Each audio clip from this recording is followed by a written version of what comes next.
What's up, guys? Japanda here, coming at you with another animation throwdown strategy video.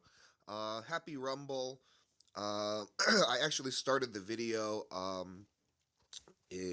little bit prematurely in the sense that um, I started doing the last video and realized that the disguised buff is off. So I had to do some quick alterations to my deck in order to try to see if I could make it um, a little bit better.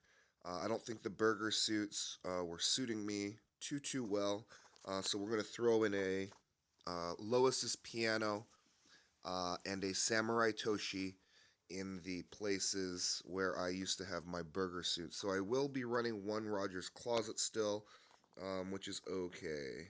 So Tree has a pretty nice wall. Um, Peggy Unplugged can do a nice cripple, and Blueberry Delivery Girl has a nice leech and a cripple. So I think we're going to be going with Blueberry Delivery Girl. Since I last left you guys, um, I was luckily able to um, pick up a couple of extra copies of Tina. So last Rumble, um, I had Last Rumble, I had one copy of Tina, and since then, now I have three. So I went ahead and just to keep my deck at a reasonable number of cards, um, fused one and left the other unfused. And we'll see what the difference is with the combos that they make. This is pretty new for me as well. So I'm going to be learning as I go along here as well. But hopefully, you know, we can learn something with each other. I want to get the highest swing down in position number one, um, which is either Peter or Tina. Peter has a wall built in. The other option would be Louise, because Louise actually has a 7 attack, which is one less, but she has a 3 crazed and a 4 leech. Standalone, I think Louise is slightly stronger than Peter offensively. So in this case, we're going to get down Louise first. And it doesn't matter, our opponent is so weak that Louise is going to be more than enough to take care of that Steve in front of it. And now that we have a Tom Landry in position 2, I can either get Bad Tina or Sex Ed Peter. And this guy's so weak, or I shouldn't say weak. My opponent is so inexperienced. I could choose any choice there, and it would be okay. But mainly, I just wanted to get down something in the main. My main strategy is get down something in first position. Um, Preferably something that can most likely take out anything that he should throw in his first position.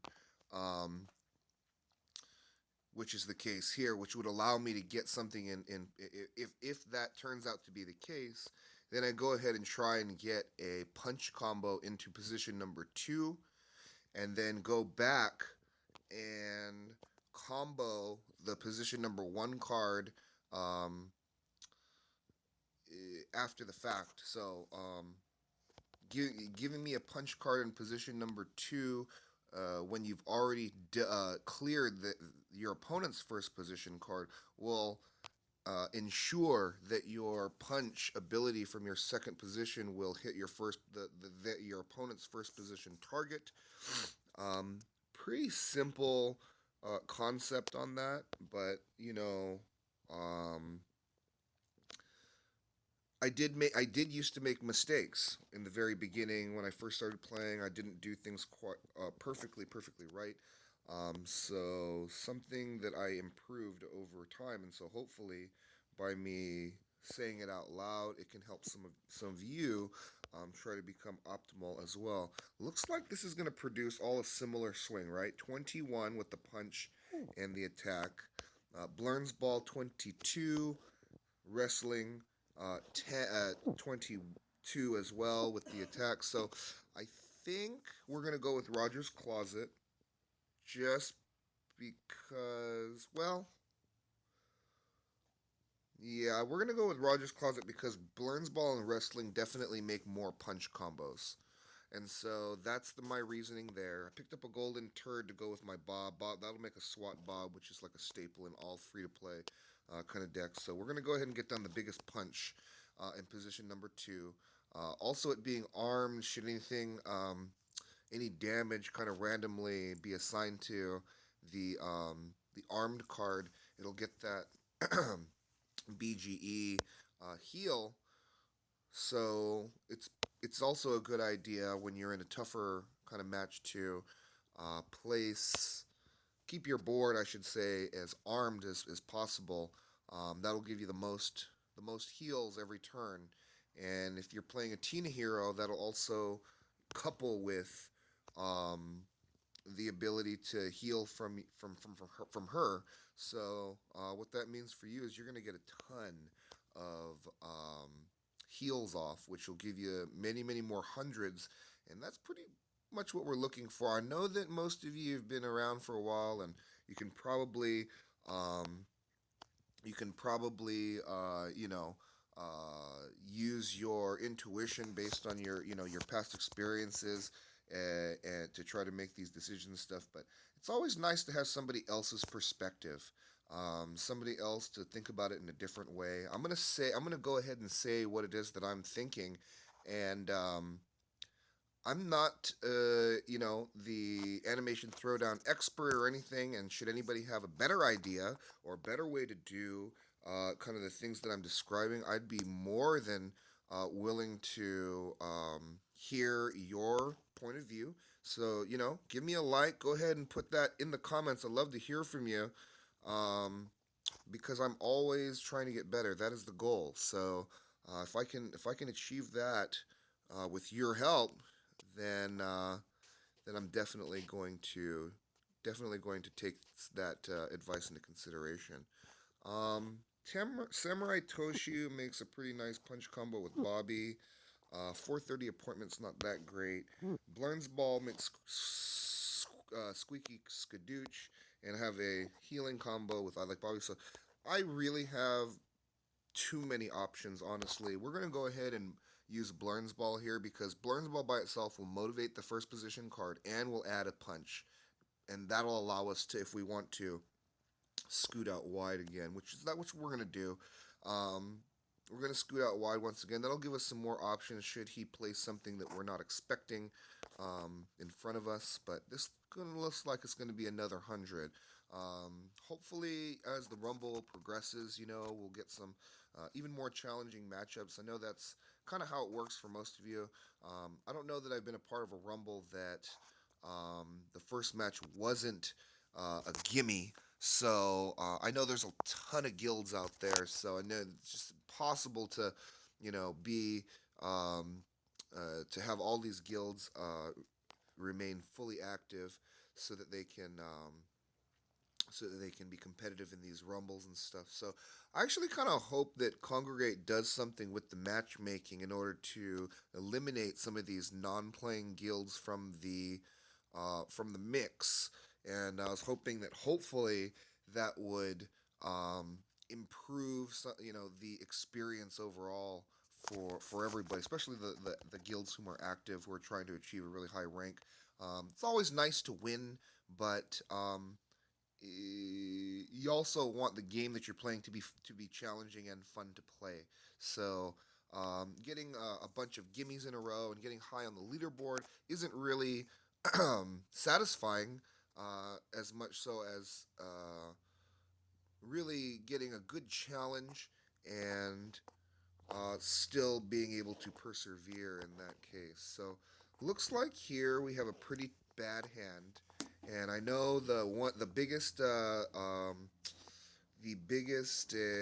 critique that I normally receive and that I normally give myself is the number of cards in my deck is a little high.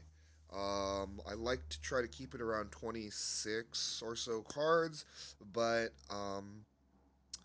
I just with the BGE and the rifle, the armed, I should say, background event, it's really hard for me to make that choice, the cut choices sometimes. And some of these cards I've been working a really long time to incorporate into my deck, and so um, it's all I'm not sure how to say. It's all an experiment. It's all an ongoing experiment.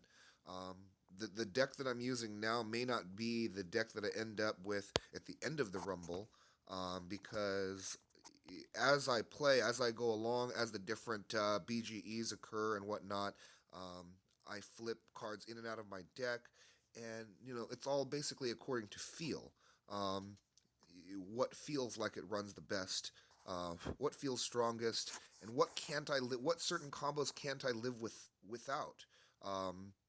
In these rumble matches and stuff. And I do, and like I said, I'm a pretty punch and heal oriented player.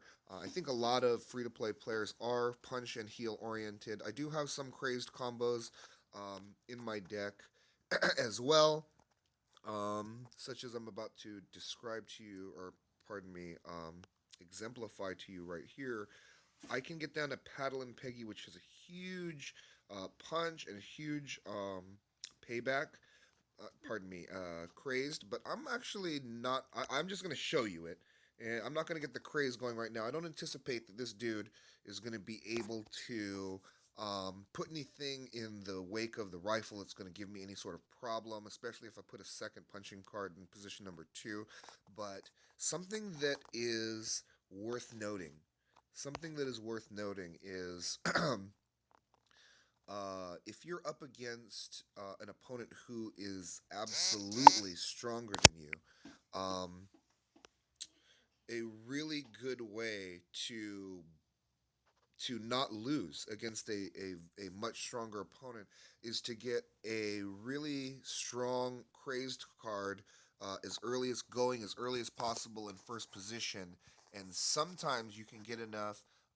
If they don't have the right types of combos when they spread, you can get some your single card defenses in front of those, allowing for your crazed card to go absolutely crazy and end the game for you. So, um, we be pirates against Cortoonest. Good luck to us in this Rumble. Good luck to all of you as well if your guild is Rumble active.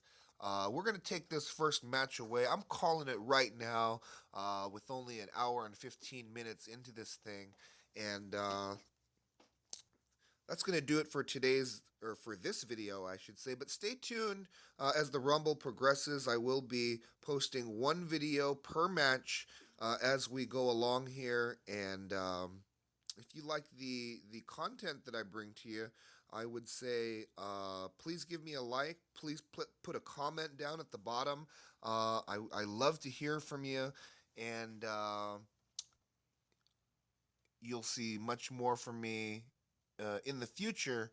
So stay tuned for even more free to play content. Thanks for watching.